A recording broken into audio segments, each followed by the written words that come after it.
Welcome to Podtendo, a Nintendo podcast, where they analyze, reminisce, and replay the glory of old Nintendo games.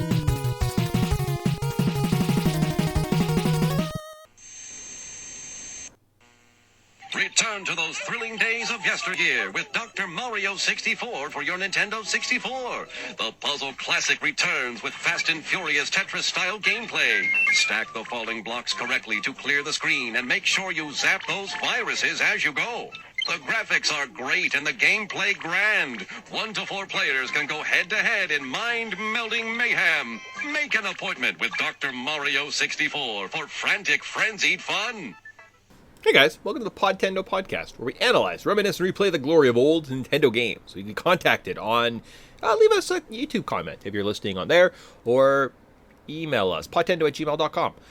And that's real chat. Not that we'll ever respond, because I definitely have a couple emails I should probably respond, and I've now said that for months.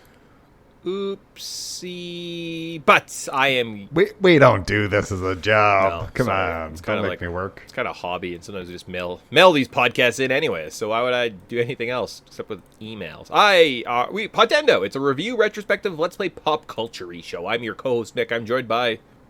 Tyson. Cool. We're going to talk about a game in the month of Mario. Yeah. Is this Tis that season. Is this our 10th month of Mario? Did we start at year 1? Great question. I think we did, but it was kind of indirectly because I think we played just like... I was just like, we're going to play all the best games. Like, we were playing Super Mario World in show 10 or something like that. So, let's see. November... Super Mario RPG, Super Mario Movie, and then Super Mario World. So yes, we did have a month of Mario, in fact, our first year. So in 2016. So 9 years. Not exactly our 10th. It'll be our 9th month of Mario. Wow. Huh. That's, Okay. We've been doing this for a while, guys. Yep. And girls. Yep. No, we've definitely done this for a little while, so that's fun. So much fun. But today, we are doing a Mario game. How exciting. For the month of Mario, we're playing Dr. Mario 64. Why? We also asked ourselves, not before we started playing the game, or while we're playing the game, or making notes, or planning to record it, literally right before we're recording, why did we play this game? So let's tune in and find out why exactly this N64 game made our list. It was developed by Nintendo R&D 1. Sales, no, not publicly available, but so probably under 1 million. It was released April 9th, 2001, so definitely late into the N64 cycle, which makes sense. They had to figure out how to get the processing down and development and compression. You can't just play a monster game like this on, early... The graphics alone took them years to perfect. How did they do this? They didn't just use, simple cutouts and, one sprites. Basically... Yeah, what Paper Mario looks like, but just crappier. So worse, much worse, much worse. How long to beat has this game at 30 minutes? eBay, you can get a copy of this game $40. I was like, okay. I don't think I bought it, but it's close. Where to play? You need an OG cart, Switch Online, or an emulator. Yeah. One of those games where I'm like, I'm glad I have the Switch Online for the 6 games they got on here. Oh, the GameCube is really lame. So lame. It's pathetic. Yeah. The GameCube, which unless things massively change in the next month, it's like. I was gonna say the N64. I know when it came out, it also had a really weak lineup, and they've slowly added. There's nothing new. They don't put any good N64 games on there. Not that dropping Jet Force Gemini, I'd be like, whoa. But I don't know. I'd take a Conker. I would take literally anything. Oh, hey, we've gone up to 5 games, everybody. Yeah. Wow. So we on the GameCube, you got Wind Waker, okay. Soul Calibur 2, okay.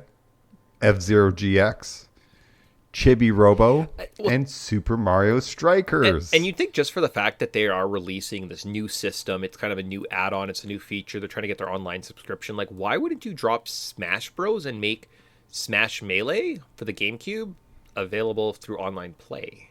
Because that would actually be a good decision. Idea. And Nintendo is How dare you, sir? We need to charge you $85 or $90 straight for up be Mario like, oh, Galaxy you're 1 not getting and 2. any new games for a while. Like the next Zelda, Mario, yeah, they'll be a little while. Don't worry. But like, you can play Melee Online. That's what we're selling, and like people would literally go and buy it. So I don't know what you guys are doing. But don't worry.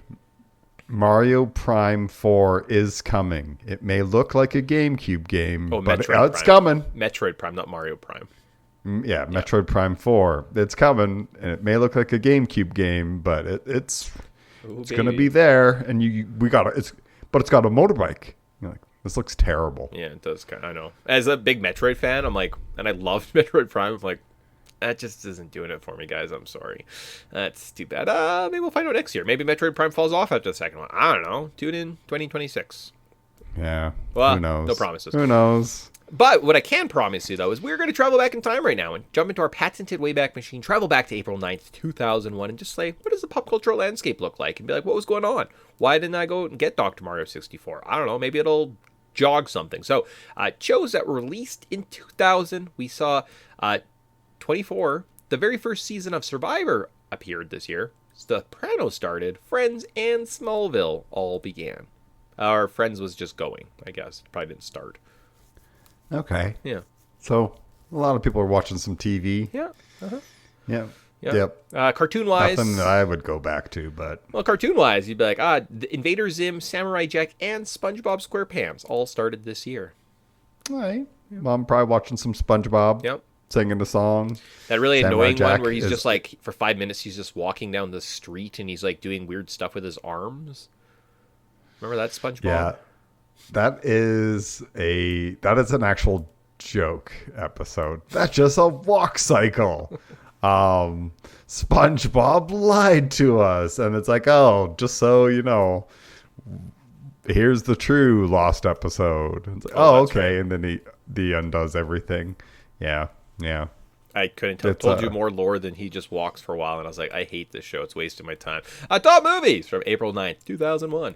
This month we saw Along Came a Spider, Blow, Freddy Got Fingered, Pokemon 3 the movie, Joe Dirt, and Crocodile Dundee in L.A. I feel like Crocodile Dundee in L.A. came out way earlier. No, you're thinking of Crocodile Dundee 2. There's a third one? Yeah, Crocodile Dundee in L.A. He has like a son. He like comes back and he has a kid or something. That he didn't know about? No, I think so. I think he's in the outback and like you have a son and he has to like come to L.A. and like teach him how to be a man through like being a Australian. Wow, that is crazy though. Holy moly, there is a third one. Yeah. Wow, and so like the Crocodile Dundee 2, 1988. Yeah. So 13 years later, they're like, what if we made another Crocodile Dundee movie? That happens all the time. I just saw apparently they're redoing Malcolm in the Middle. Yeah. And that was like 20 years later. So I mean, like we're not that much different than we were back in the 2000s. It's just people are like, hey, wait a second. Let's rehash this old idea. But also, we have no new ideas. Also kind of crazy, like when you think the 1980s, like 40 years ago, we used to make movies about just people that lived on the other side of the world. And people were like, what the hell? That's what Australia's like? How come no one told me? Crazy. How come no one told me? My love is for the James Bond movies, and a lot of those, like that franchise kind of got popular because it's like, what if we went to like a place called Jamaica? What's Jamaica? Yeah. It's like, it was just travel logs because traveling was expensive and most people just worked and then died in their 60s. Okay, there you go. Look at that. And then and the following month we got The Mummy Returns and A Knight's Tale. Oh yeah. Yeah.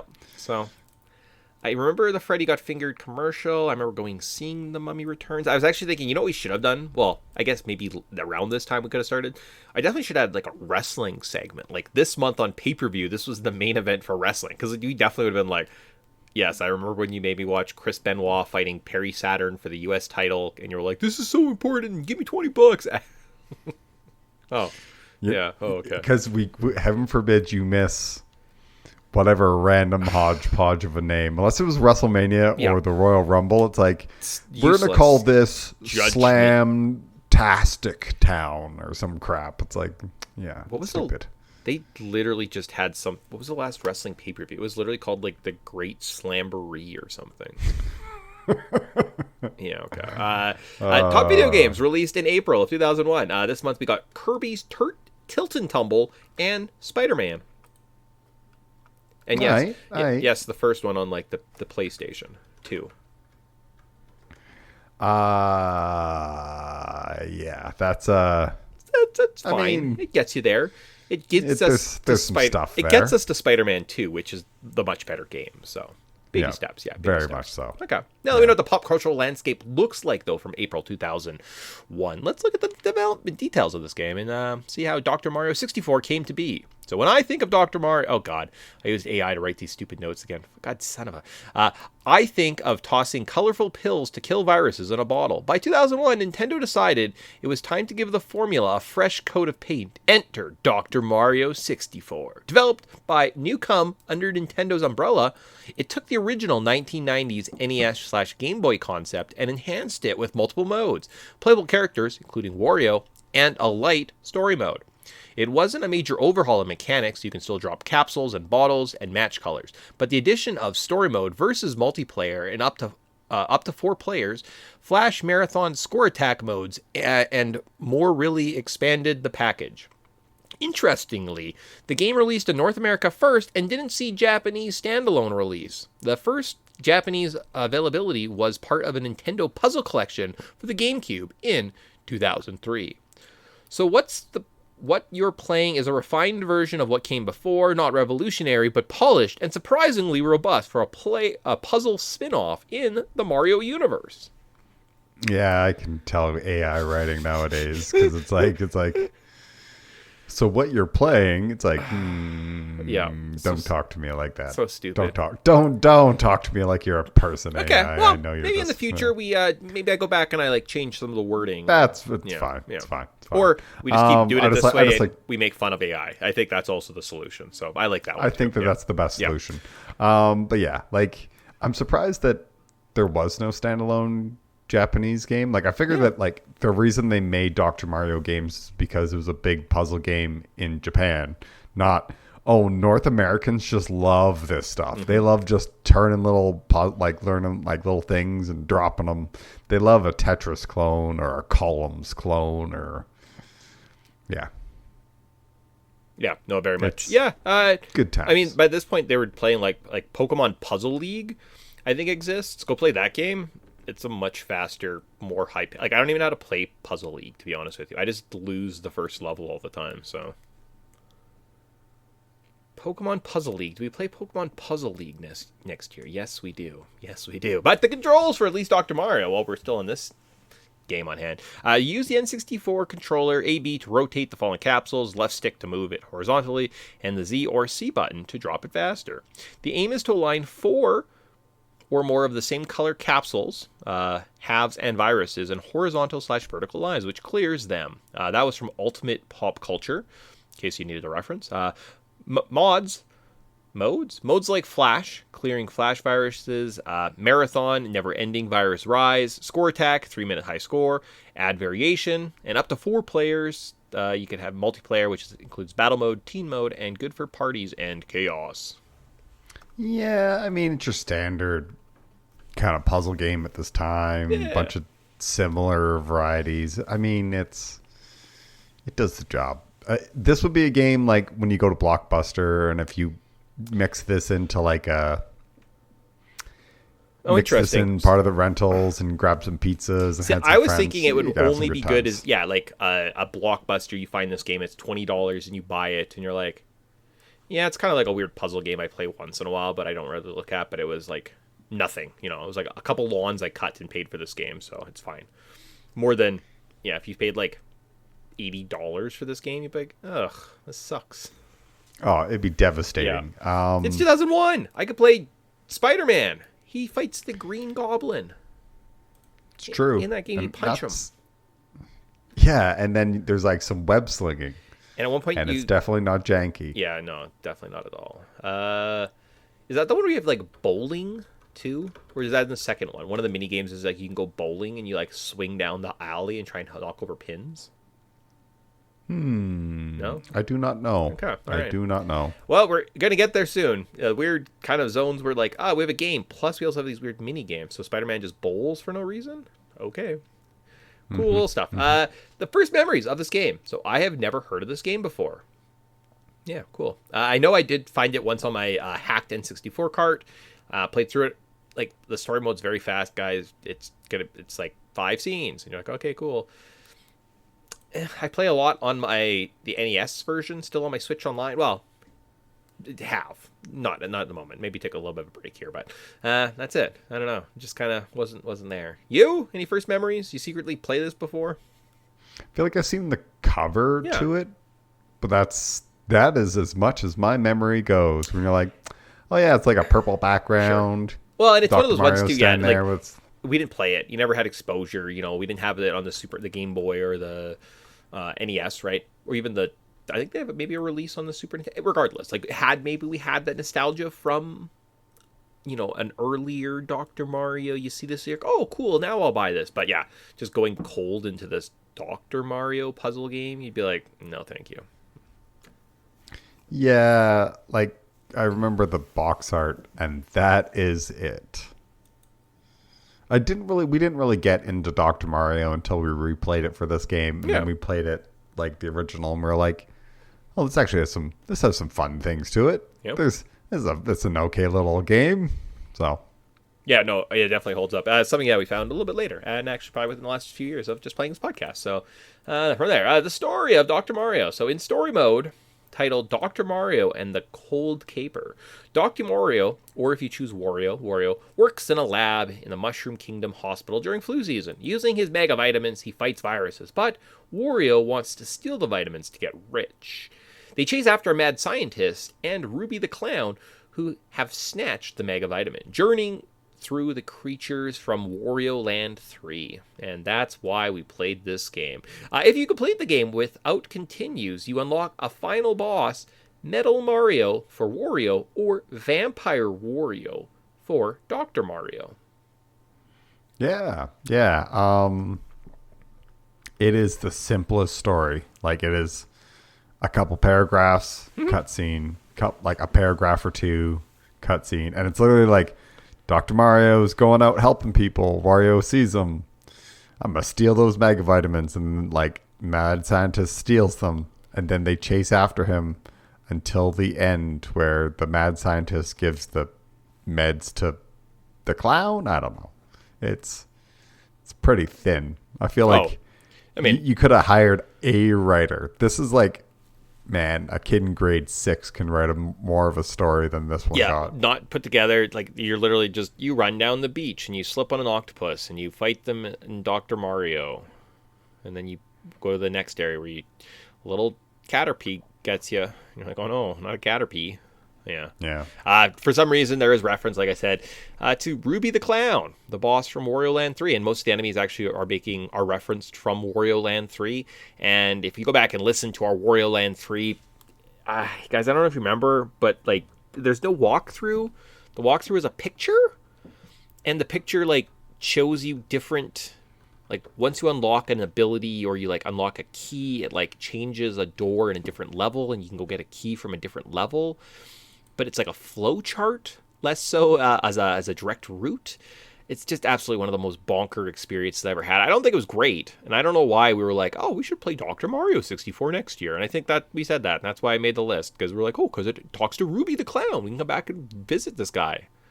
What are we doing to ourselves? Yes. Well, also, I mean, we're on level notes, and we have like a page left of notes, and it's 20 minutes. So why did we do this? We did a lot in October, and then we had Halloween and this all back to back to back. So we needed a shorter show. There you go. Yeah, just for our own sanity. Yeah. And it's fine. Well, Dr. Mario works, and it's just one of those. Well, because like, if the next episode we're getting is Mario Sunshine, right? So that's kind of the big Mario game on the GameCube. And then really after that, we're jumping like a whole system. Basically after the GameCube, like unless we wanted to do Smash Melee or something. I don't know. Maybe the GameCube looks better next year. We do something like that, but like also we're until Mario Galaxy, right? And get towards the end of some game cycles. Now we're on the Wii. Oh shit, that's retro gaming, I guess now, right? Is the Wii? Wow. Okay. Anyways, so that's why we kind of stuck around a little bit, and we're looking at Dr. Mario. You didn't need an explanation. I don't know why I gave you that, but again, we talked for 2 minutes. We'll have a 42-minute podcast. Wow, look at that. The level notes. Wow, so since this is a puzzle game, rather than a level-by-level action-adventure, there are 3 major modes to highlight. So we have classic mode, so the purest Mario experience. You select difficulty, drop capsules, clear the viruses, instantly pick up gameplay. Okay, all right. Favorite scene. Why do I have a favorite scene? Oh, I see. This is AI. AI copied my old notes that I provided them, or like our old show. Story mode. So playing through this, you go through a lab, chase characters, add flavor. There's Mario versus Wario, silly antagonists, and a bonus boss fight. Stupid. That's what it does. Multiplayer /flash/marathon mode. So when you bring friends, this game shows its party side. Flash mode makes you focus. Marathon tests endurance, and 4-player is real chaos. You want to know my favorite scene? My favorite scene from multiplayer /flash/marathon mode is? Sure, what's it? So 4-player mayhem, where one friend stacks too high, the other sends pills to you as garbage. Someone yells out, "I'm out!" Absolutely good times. You know what? That reads like a human wrote it. Do you want to know what my favorite part of story mode was? Yes. Beating Ruby and then seeing the unlock boss. It felt like a mini Mario adventure wrapped in a puzzle game. Did it? You know what my favorite part of classic mode is? Yes. You know what? I was thinking, I was like, I'm never using AI again. But now I think I might always use it because it's awesome. My favorite part of classic mode is the first time I got a chain reaction, 4 viruses vanish, the capsule bits collapse, the score jumps, I smile like I unlocked a cheat code? Whoa, man. You know what? AI, you are going to replace my job one day. We don't even need the podcast anymore, guys. This whole show is just AI. Yep. Okay. Oh, man. Great writing It's awesome. by AI. I like how it pretends like it's people. Yeah. We also have a cultural significance to get through at some point that wrote it. I think these sections I might have done. And review, I did nothing. So that is the kind of the game, breakdown of the game. Quickly, review. Tyson, what is your favorite part of Dr. Mario 64? Gameplay. Yeah. I mean, it's a Dr. Mario game. Can't go wrong with the gameplay. It's solid. Like, it's just... Yeah. It's a puzzle game. If you like Dr. Mario puzzle games, you'll have fun. Yeah, I didn't play this. Again, I lied, guys. I didn't play multiplayer mode. AI wrote that favorite part. It wasn't me. I know you're shocked and concerned. But being able to play 4-player multiplayer, although on the screen it definitely has like fine graphics. It's like N64 style graphics. Like things are a little bit more textured. And then when they go to the 4-player mode, it looks like you're playing on the Game Boy. Like the resolution, all the bits, all the like everything just kind of like becomes crappy. And I'm like, it's odd. But I think playing up 4-player battle mode would be really fun, right? I think that would be kind of fun for like a little party game, right? Good combination. So that's probably my favorite part of this game, is just getting to expand it and play with some friends. But the most memorable part of Dr. Mario 64, could it be the story? Ruby the Clown, right? Like he was pretty awesome. Seeing 4-player, putting your name down. I liked the 4-player chaos where one person yells, "I'm out." I'm out. Absolutely good times. Sorry, that was the most memorable part, wasn't it? Yeah, I mean it's a Mario game. Yeah, Look, like for myself, like I would say, just looking back, kind of quickly. Again, I don't have the nostalgia of it, but it does stand out, right? I have, like Tyson mentioned, seen the cartridge before. It's definitely, I saw it at a Blockbuster. I've seen it somewhere in the wild. Right, I never purchased it, never had it. Don't know if I need to go out and grab this one, add it to the collection. I don't think it's at that level, right? But maybe like the box art. Yeah, that's probably literally the most memorable is seeing the box art out, and I'm like, what is this game? This Dr. Mario 64, and just being like, I don't care about doctors. Yeah, or Mario. That sounds dumb. Stupid. I mean, had it been called like Grey's Anatomy Mario, I'd been like, what? I love Grey's Anatomy. Man, I'm gonna watch 18 seasons of it. It's so good. It's so good, that medical drama. Oh, what's our least favorite part of Dr. Mario 64? Story. Yeah. Like, it's just like I said, it's a couple paragraphs, and you're like, man, you could have done something. Like, I don't care that it's like Paper Mario cutouts, but it's like, I'm a doctor, about to go help everybody. Oh, but those mega vitamins, like, it's kind of one of those, yeah, like, why try? If you're gonna do this poor of an effort, then why do it at all? yeah, Like, it's super weak. You could have had a little map, a little grid, like from Super Mario World, and he just moves along to the stages, and that also would have been like better. Maybe would have wasted less time. Yeah, it would have been like, or like I said, like, just flesh it out a little bit more. Like, this is like Wario to sees the Dr. Sees Dr. Mario running around with mega vitamins helping people, and it's like, I'm gonna steal them. Oh wait, he doesn't get a name. Mad Scientist steals them. It's like, man, this is like the outline of a draft. Yeah. Like, how dare you try to like just not put in any effort and then charge like full price for this? Mm-hmm. Well, and if you're I going would back have been to like, so angry if I was a kid and I Yeah. got this as a game. and there's not another villain or some type of enemy from like any of the Wario games or something like that we could have used, right? Like, there was no one else. There was no other kind of Well, like. even then, where you're like, okay, well, you could put it that like, here, let me just spitball a story for 3 seconds. You have a vampire Wario, cool. Let's have vampire Wario going around making people sick, and Dr. Mario now needs to like fix people, or is going around fixing people. Realizes that he comes across these super like viruses, and it turns out that he needs to figure out who's been causing this, and surprise, it's vampire Wario. Yeah, I guess. Yeah, again, and just like leaning in the Mario Wario kind of world is kind of strange, because again, like, could add Bowser, he's a known villain, or a Boo, but no, you have to go with the Wario Land, I guess. Okay, criticism. Using the Wario Land 3 setting, Ruby the Clown, Mad Scientist, little nose guy, the caterpillar. Why were these what you chose? The Mario world has such a rich history. You just look at anything else, right? Paper Mario is coming out. You know what? Paper Mario was a big hit. Had they just taken, but like, the Paper Mario characters, you could see Cooper in Dr. Mario 64. Do you not think we would have owned that game? Fucking loved Cooper. Cooper was awesome. He has a little scarf. That's what I wanted. Don't pick the stupid game that no one cares about, that you have a flow chart to beat. What's that? Yeah, it's pretty weak. Ugh.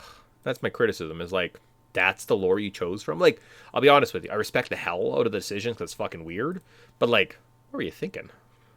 Yeah, again, just like, you really just half-assed this. I don't know if you gave this to like 3 people to make, but it feels like you gave this to like 3 people, where one guy's like, you do the sprites, you do the music, I'll do the programming. Yeah. Oh shit, we didn't have a story.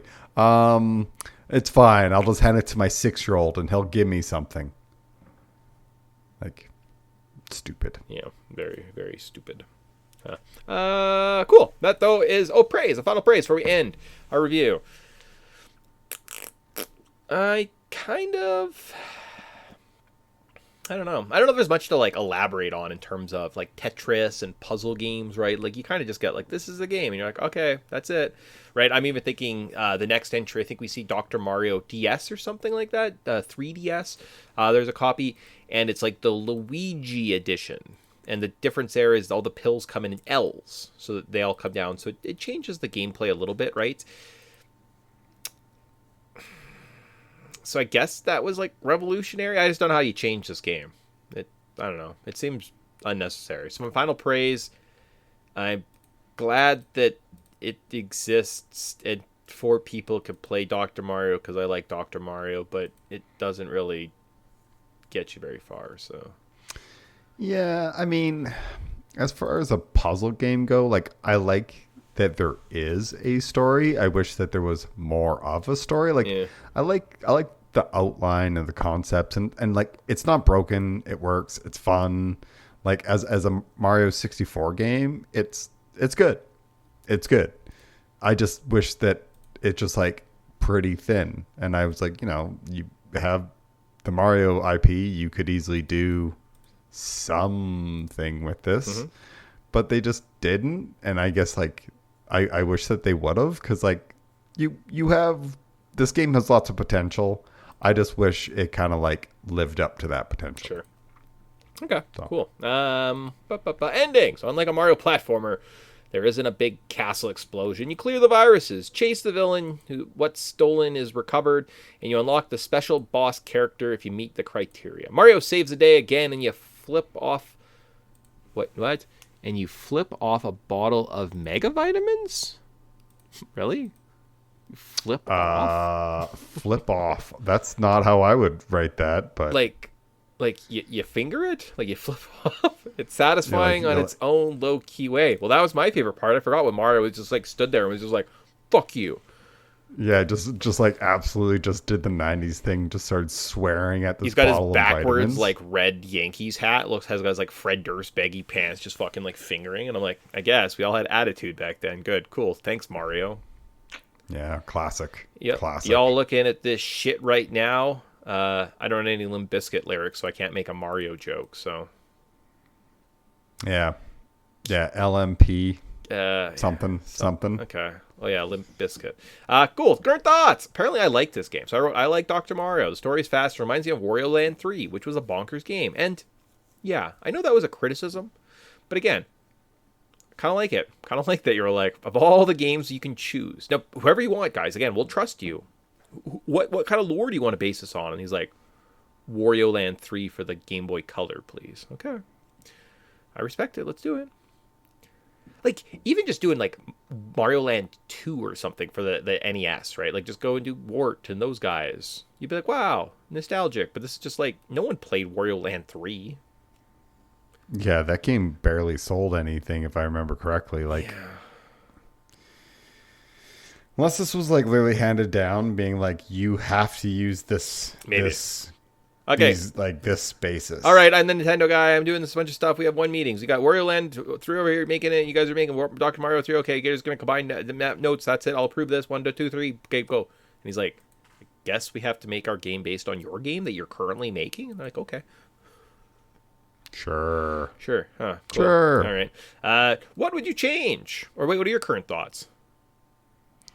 Current thoughts, solid. Yeah. Dr. Mario game, but like not very, like, there's no meat to this. It's like it's a Dr. Mario game.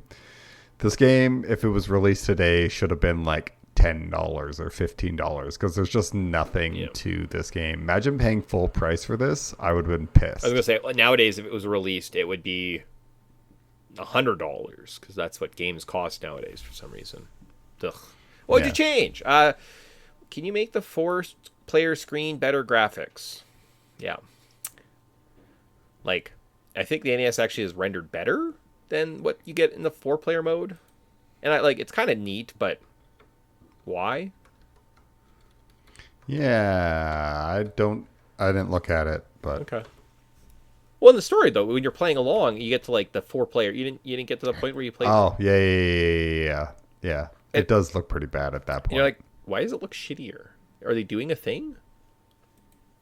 I mean, at that point, make Mario look like the NES Mario and be like, oh, reference. That's cute. Yeah, or do something. Yeah. Again, it just like I feel like these people were given 6 weeks to make this game. Yeah. And they just like, just fire it out. They spent more time making the artwork for the game label and the box than they did. It worked. It was so memorable. This game. Yeah. Okay. It's the best part. Oh my gosh, look at this, 30 minutes? We have like 2 things left. This is going to be like the shortest podcast. I don't know. When was the last time we did like a sub?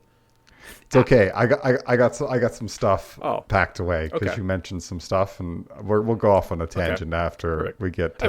45 minutes sounds absolutely perfect. And then we got like Mario Sunshine coming up in 2 weeks. Boom, boom. Like, okay, are you buying it? So this game accurately depicts the profession of doctors and how medicine works in your body. I believe doctors do just walk around with mega vitamins saying, "Eat this, sucker." and now you're better. Here's like a bunch of blues. Time to go home. Here's a bunch of blues. Okay, perfect. We'll just fix everything in Yeah. this bottle. Okay. Cultural significance. So in this section, we look at game design, the lore, inspirations, turning points, interesting stories. We talk about how this game relates, give other examples, and tie it all back together in the end. Today, we've got 2 for you.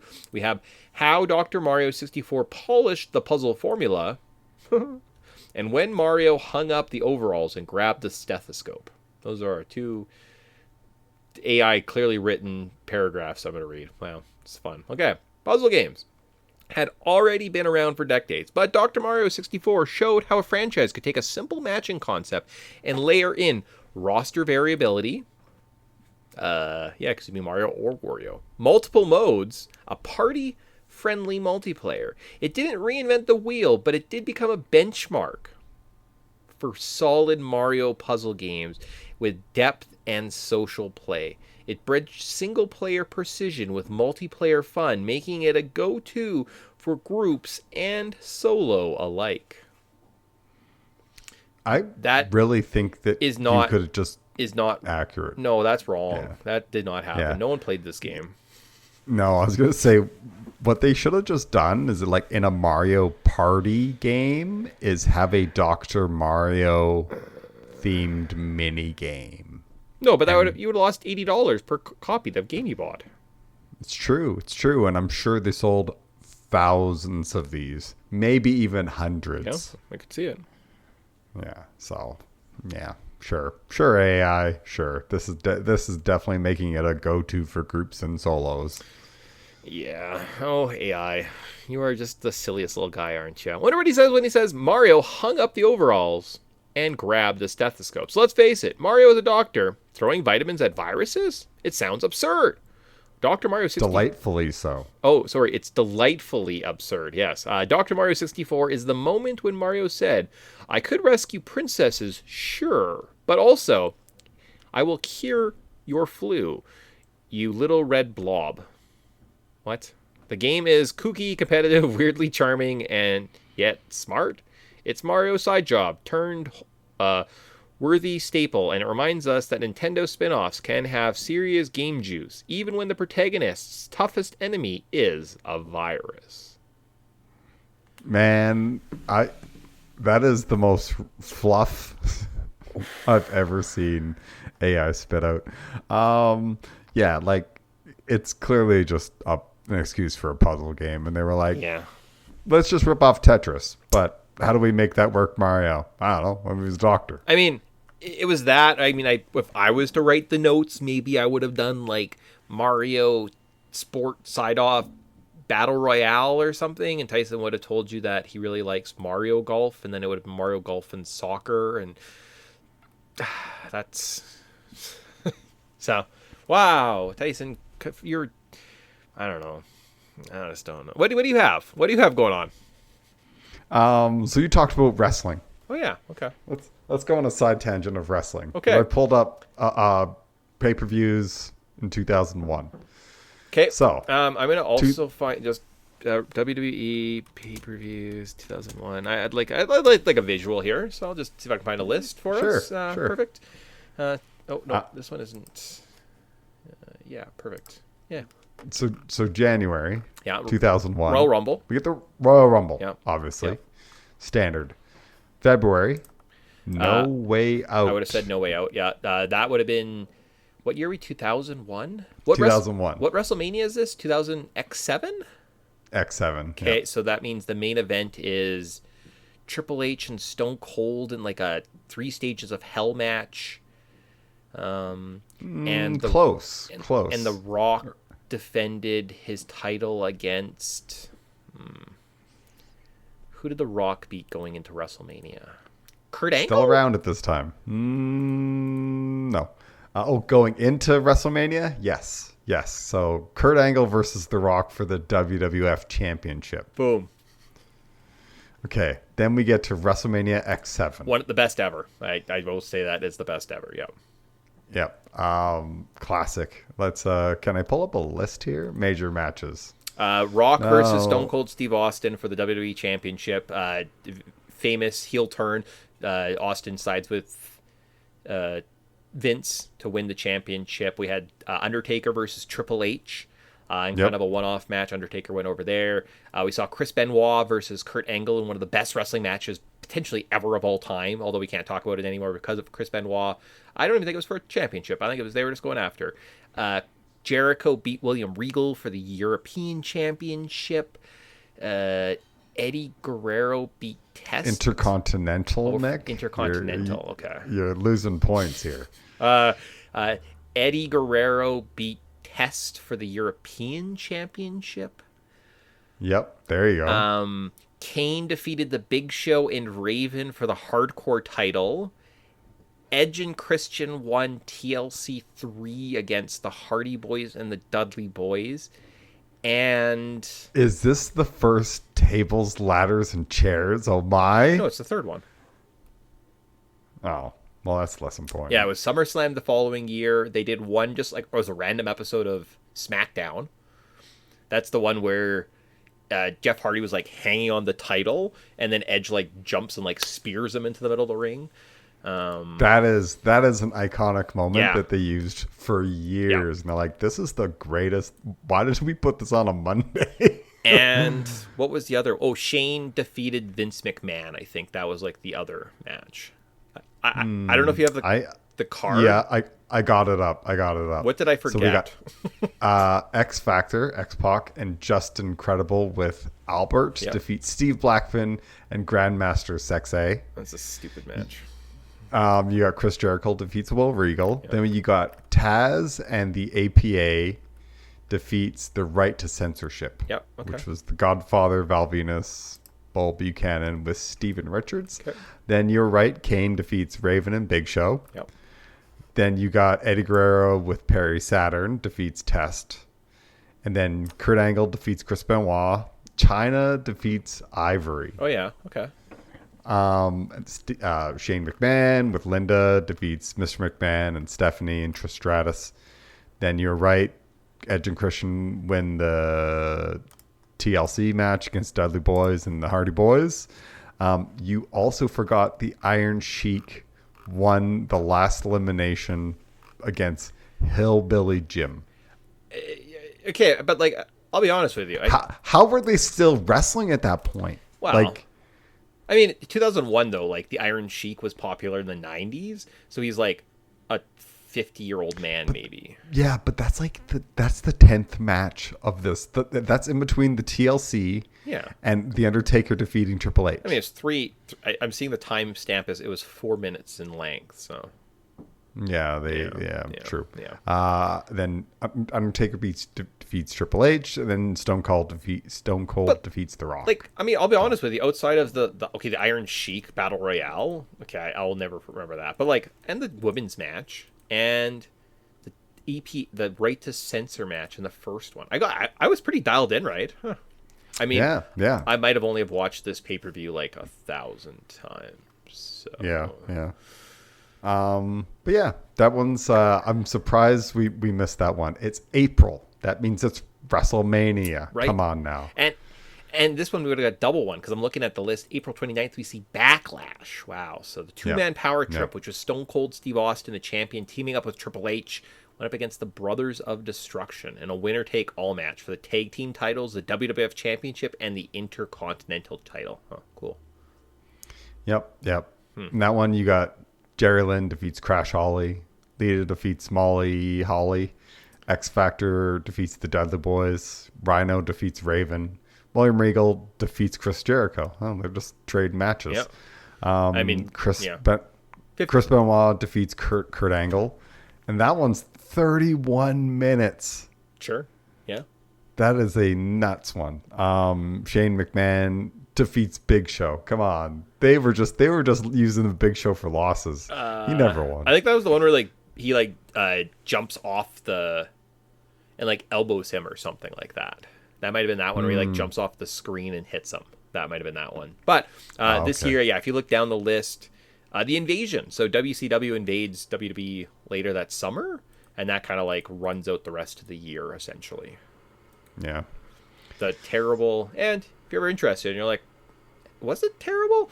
There's pretty good wrestling retrospectives and stuff on YouTube, so definitely check those out. Huh. But yeah, right? It's definitely the lost art. I mean, not that I know about old wrestling shows on the top of my head or anything, and I couldn't just tell you about a 24-year-old pay-per-view and like go 80%. Tell you exactly what happened. I was like 70% correct. That's pretty good. Yeah. Okay, so let's test that. In 2001, WrestleMania X8. Oh, 2002. Sorry, 2001 is the year, right? Yeah, 2002, sorry.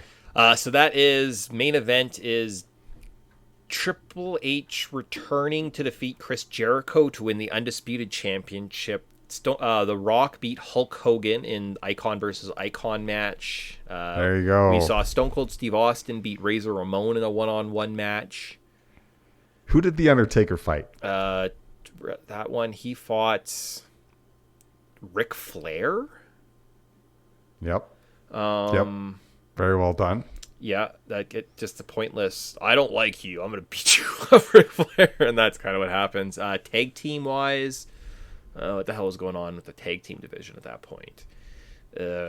Rob Van Dam and Kane defeated the Un-Americans. No, Rob Van Dam was taking the Chris Jericho spot of beating up William Regal. For the IC title. I'll give you a hint on the 6-man tag team match.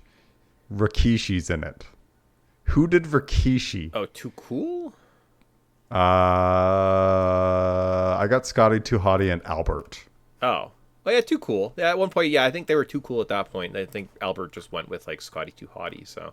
Yeah. Okay, I don't know 18 as well. I think that's where I'll tap out. Oh, yeah, it's not that great. There's a hardcore match that I feel like it like went throughout the night or something like that, and maybe the Hurricane or Molly Holly ended up as like the hardcore championship at the end.